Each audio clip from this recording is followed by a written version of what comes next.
Dear students, today I will teach you how to make the diagram of DNA in order to score full 3 mark in case of 3 marker or 5 mark in case of 5 marker question. This topic is especially for +2 students who are going to appear in board examination. We have to make a helical strand because we have read that DNA surrounds around an imaginary axis.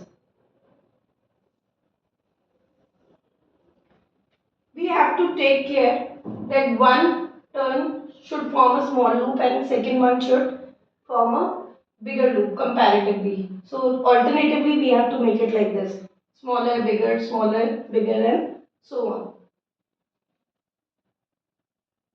One strand of DNA has a polarity of 5' and another has a polarity of 3'.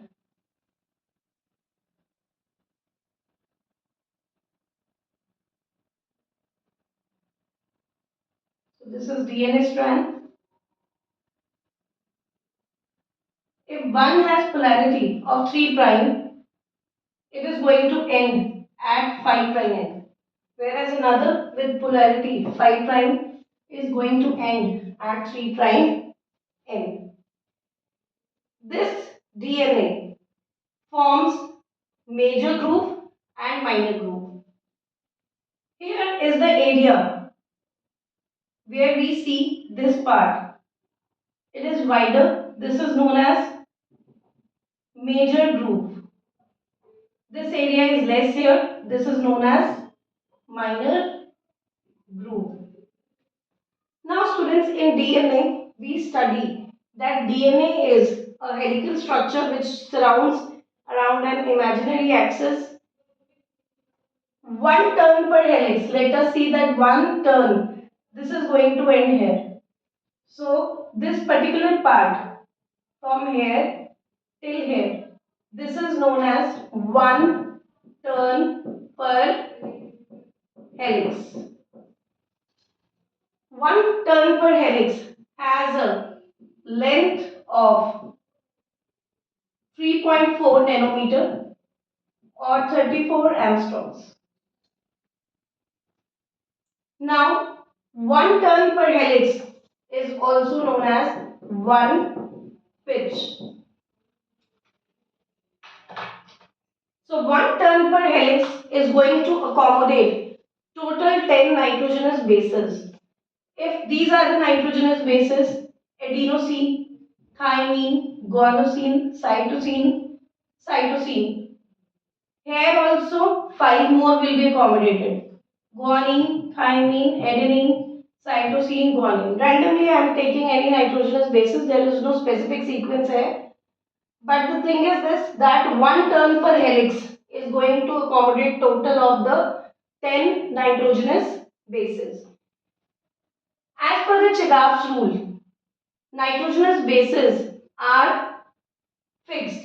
Adenine is going to base pair with thymine with the 2 hydrogen bonds in between. Thymine is going to base pair with adenine again with the 3 hydrogen bonds. Similarly, if we get guanine here, which is going to base pair with cytosine, there will be 3 hydrogen bonds.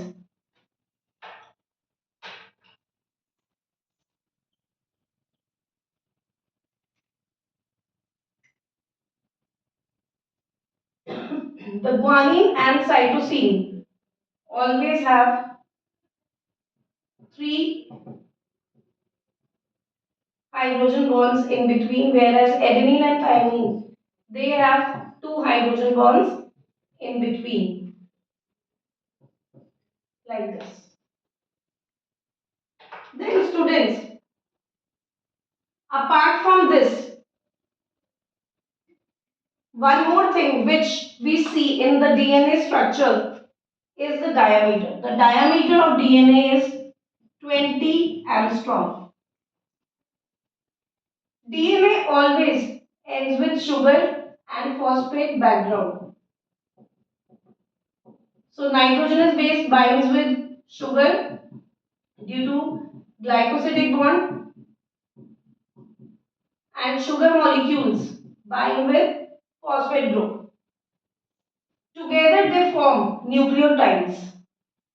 So together this structure, which includes nitrogenous base, which includes sugar and phosphate group, is known as nucleotide. So like this, there are many nucleotides in the DNA. Hence, DNA is known as polynucleotide chain. DNA is called as polynucleotide chain. Every nitrogenous base ends up with sugar and phosphate residues. And dear students, one thing which I want to tell is that phosphate provides negative charge to the DNA. This whole DNA molecule is negatively charged only because of phosphate group. Here one thing more I would like to add. If the one turn per helix is having a length of 3.4 nanometers, then the distance between two base pairs or nucleotides will be 0.34 nanometer or 3.4 angstroms. The main feature of DNA here is that if one strand is having polarity of 3' to 5' and another is having a polarity of 5' to 3'. So if one strand is with this polarity and the opposite one with this, it represents anti-parallel nature of DNA strand.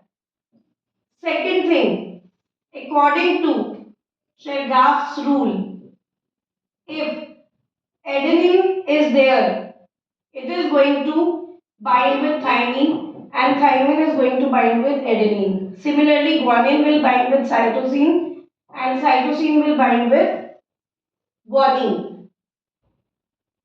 Another rule is the number of hydrogen bonds. So adenine always have two hydrogen bonds.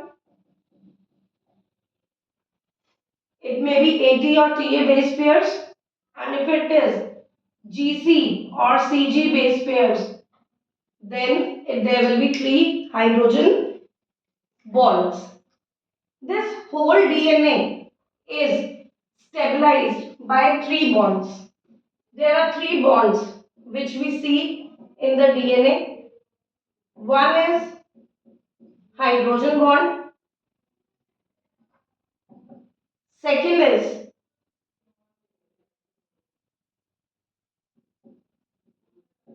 phosphodiester bond.